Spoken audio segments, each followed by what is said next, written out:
Sələmçinin 23 bıçaq zərbəsi ilə qətlə yetirməkdə təqsirləndirilən Elçin Vəliyevin cinayət üzrə məhkəmə istintaqı yekunlaşıb. Bu barədə qərar Bakı Ağır Cinayətlər Məhkəməsinin hakimi Aygün Qurbanovanın sədri ilə keçirilən prosesdə elan edilib. Dövlət ittihamçısı Orxan Mehdiyev məhkəməyə təqsirləndirilən şəxsin 19 il müddətinə azadlıqdan məhrum edilməsini təklif edib. Vəkil müdafiə çıxışı etdikdən sonra təqsirləndirilən şəxs son söz deyib. Daha sonra ona hökm oxunub. Hökmə əsasən Elçin Vəliyev 17 il müddətinə azadlıqdan məhrum edilib. Qeyd edək ki, hadisə 5 sentyabr 2025-ci ildə baş verib. Belə ki, 1969-cu il təvəllüdlü Elçin Vəliyev Təravət Cəfərxanovaya 23 bıçaq zərbəsi endirərək onu qətlə yetirib.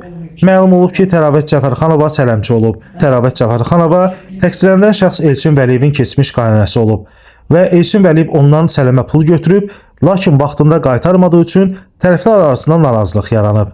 Elçin Vəliyevə qarşı Cinayət Məcəlləsinin 120.2.4-cü, yəni xüsusi amansızlıqla və ya ümumi təhlükəli üsulla adam öldürmə, 120.2.5-ci, yəni tamah məqsədi ilə və ya sifarişlə, habelə zərərçəkmiş şəxsin orqanlarından və ya toxumalarından istifadə etmə məqsədi ilə adam öldürmə maddəsi ilə ittiham bilə sürülüb. Orxan Rasifoğlu, Məhkəmə xəbərləri.